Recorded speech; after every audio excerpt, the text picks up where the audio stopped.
When I have had it come up, parents often refuse to sign passports or to appear at the application process to sign the passport.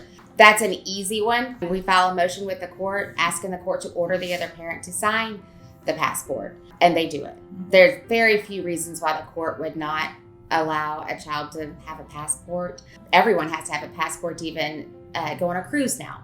So I've had 2 cases where a parent wanted to take their child on the Disney cruise and the other parent wouldn't sign the passport. So that's an easy fix when we know where the parent is, but I haven't ever had the issue where the parent's missing. Yeah, I've had a situation where a parent is missing, and it's not unlike the other situation where if one parent won't sign, the court can order. But a lot of times, if one parent was missing from the get-go, you can put in passport provisions where that particular parent has the right to apply for the passport, and then they would have to take a certified copy of the order to the United States passport location to be able to try to get that. But with all that being said, we always talk about filing motions and going to courts and things of that nature.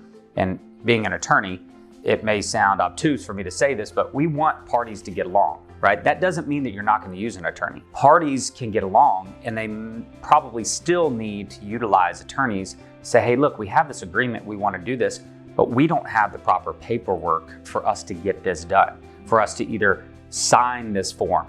That's where attorneys come in, and I think a lot of times attorneys fail to remember that, we're not only attorneys, but we're counselors at law, which counselors advise. And so our job is to make sure that we advise our clients. We don't have to go down to the courthouse and fight.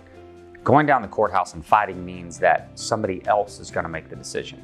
The best thing in the world that I like to see my clients do, and that we like to see our clients do, is to reach agreements. And reaching agreements is always better than to taking your case and your set of facts to a court where a judge is going to make a decision for whether it be passports or joint managed conservators or primary, or what your possession schedule is, and let somebody who's going to hear 2, 3, 4 hours of slinging mud across the room and then make the decision on what's going to happen to your children. So with all that being said, we try to pride ourselves on making sure that we attempt to get agreements for our clients. And if we can't, then as a last resort, we will go to court and battle it out if we have to.